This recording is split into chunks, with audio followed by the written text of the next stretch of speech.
My dear lovelies, welcome back to you विद्यार्थी। I M आकांक्षा और science teacher और हम कर रहे थे क्लास 7 का बुक क्यूरियोसिटी का चैप्टर नंबर 10 जो कि था life process in plants. Animals हम ऑलरेडी कर चुके हैं, अब लाइफ प्रोसेस इन प्लांट्स भी फिनिश हो चुका है विद एनसीईआरटी के क्वेश्चन आंसर्स। अगर आपने चैप्टर की वीडियोस नहीं देखी तो फटाफट से जाकर देख कर आइए और क्वेश्चन आंसर्स भी हम कर चुके हैं। अब हम कर रहे हैं क्या, थोड़ी सी एमसीक्यू की प्रैक्टिस कर रहे हैं जो कि आपको कहाँ जाके मिल जाएगी, www.uvidyarthi.in पे जाना है, आपको अपनी क्लास सब्जेक्ट बुक क्यूरियोसिटी डालना है और वहां पर आपको चैप्टर वाइज मिल जाएंगे एमसीक्यू। तो सेट 1 हमेशा की तरह मैं सॉल्व कराऊंगी और सेट 2 आप खुद से सॉल्व करेंगे।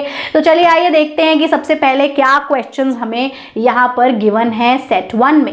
So question number 1, what is the primary source of energy for plant growth. Plant की ग्रोथ के लिए सबसे ज्यादा इंपॉर्टेंट प्राइमरी सोर्स जो होता है वो होता है सनलाइट। चलिए नेक्स्ट क्या है, which part of plant is primarily responsible for photosynthesis. Plant का कौन सा ऐसा पार्ट है जो बहुत इंपॉर्टेंटली जरूरी होता है, रिस्पॉन्सिबल जिम्मेदार होता है फोटोसिंथेसिस के लिए। तो जी वो होती हैं उसकी पत्तियां, क्योंकि यहीं पर फोटोसिंथेसिस हो रहा है, यहीं पर वो खाना स्टोर हो रहा है।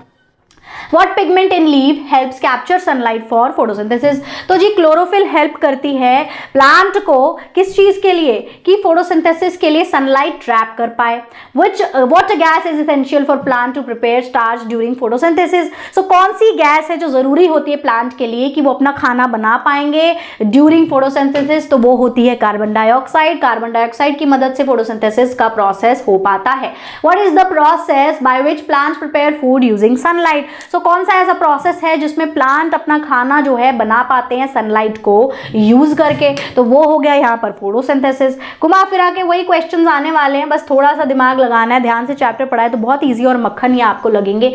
नेक्स्ट है question number 6, what is the role of stomata in plant. तो स्टोमेटा क्या हेल्प करता है, गैस के एक्सचेंज में प्लांट को हेल्प करता है। इनके अंदर गार्ड सेल होते हैं जो रेगुलेट करते हैं इस गैसियस एक्सचेंज को, पोर्स होते हैं छोटे छोटे। अब Which structure in plant transport water and mineral from roots to other plant? तो जी पानी और मिनरल जाइलम लेके जाता है और बाकी का खाना फ्लोम लेके जाता है। नेक्स्ट क्वेश्चन नंबर 8 क्या है, What is the primary product of photosynthesis? Photosynthesis का मेन इंपॉर्टेंट प्राइमरी प्रोडक्ट क्या है भैया, ग्लूकोज है। चलिए नेक्स्ट यहाँ पर Which gas is released during photosynthesis? जब फोटोसिंथेसिस हो रही होती है तो कौन सी गैस रिलीज होती है, ऑक्सीजन रिलीज होती है। ध्यान से पढ़ेंगे, रिस्पायरेशन पूछ रहे हैं या फोटोसिंथेसिस पूछ रहे हैं, उस हिसाब से आंसर करना है।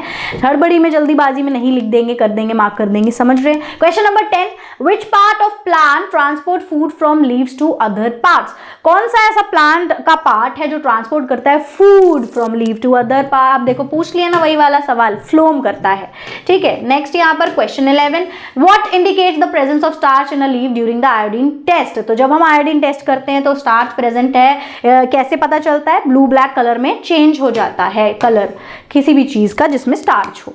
Why is a leaf decolorized before the iodine test? Iodine test से पहले लीफ का कलर क्यों उड़ाया जाता है, क्यों जरूरी है, ताकि हमें कलर का चेंज बहुत अच्छे से नजर आए, इसलिए ऐसा हम करते हैं। अब what happened to a plant kept in the dark with water but no sunlight? अगर हमने अंधेरे में किसी प्लांट को रख दिया, यानी सनलाइट उसको नहीं मिल रही है पर पानी मिल रहा है, तो फिर वो क्या करेगा, वो मिनिमल ग्रोथ शो करेगा, वो अच्छे से ग्रो नहीं हो पाएगा और हो सकता है कुछ दिनों बाद मर जाए। What is the role of water in plant growth? Plant की ग्रोथ में पानी का क्या रोल है, जल्दी से बता दो। यूज्ड इन फोटोसिंथेसिस, ठीक है, फोटोसिंथेसिस में वाटर यूज होता है। Carbon dioxide plus water gives you glucose plus oxygen in the presence of sunlight and chlorophyll. Question number 15, what does the experiment with caustic soda in a bottle demonstrate. जो caustic soda वाला हमने experiment किया था उसमें हम क्या, किसके बारे में, क्या मतलब हम देख रहे थे, उसमें हम कार्बन डाइऑक्साइड का रोल देख रहे थे, क्योंकि कार्बन डाइऑक्साइड को अब्सॉर्ब कर लेता है caustic soda. What is the word equation for photosynthesis? Photosynthesis की इसमें से वर्ड इक्वेशन क्या होगी? फोटोसिंथेसिस में क्या होता है जल्दी से बता दो, carbon dioxide plus water gives us glucose plus oxygen, यही तो है फोटोसिंथेसिस। चलिए आगे बढ़ जाते हैं। What is the purpose of keeping a plant in the dark for 36 hours before an experiment? क्या पर्पस क्या है कि 36 घंटों तक अंधेरे में रखा हुआ एक प्लांट को डराना चाहते हैं, धमकाना चाहते हैं, हम उसे कुछ बोलना चाहते हैं? नहीं, हम उसमें से स्टार्च निकाल देना चाहते हैं, क्योंकि 36 घंटों तक सनलाइट नहीं मिलेगी, उसे मेन चीजें नहीं मिलेंगी, रॉ मटेरियल नहीं मिलेगा, तो वो अपना खाना नहीं बना पाएगा और इतने जब तक भी स्टोर्ड फूड यूज कर पाएगा कर लेगा, उसके बाद पूरी तरह से उसके अंदर से स्टार्च निकल जाएगा। तो यानी प्लांट को डिस्टार्च करने के लिए ऐसा हम करते हैं। 18 which scientist study the effect of water and temperature on photosynthesis, तो जी वो थे हमारे इंडियन साइंटिस्ट रुस्तम, बताओ जल्दी से, हरमोज दस्तू। चलिए नेक्स्ट यहाँ पर question 19, what does the presence of air bubble in inverted test tube during photosynthesis indicate, तो वो इंडिकेट कर रहा था रिलीज ऑफ ऑक्सीजन। चलिए नेक्स्ट यहाँ पर Why do some leaves appear red or violet, ठीक है, ऐसा क्यों होता है, क्योंकि बाकी की भी पिगमेंट्स पाई जाती हैं प्लांट के अंदर, लीव्स के अंदर, इस वजह से वो वाला कलर ज्यादा होता है, मतलब उस कलर की पिगमेंट ज्यादा होती है। लाल कलर की पिगमेंट ज्यादा होगी ग्रीन से, इसलिए लाल दिख रही है पत्ती, वॉयलेट कलर की ज्यादा होगी इसलिए वॉयलेट दिख रही है पत्ती, ग्रीन भी होगा उसमें लेकिन ग्रीन क्लोरोफिल कम होगा, इस वजह से ऐसा होता है। चलिए इसी के साथ मैंने तो 20 आउट ऑफ 20 क्वेश्चंस कर लिए हैं, देखते हैं कि मेरा स्कोर क्या हुआ है।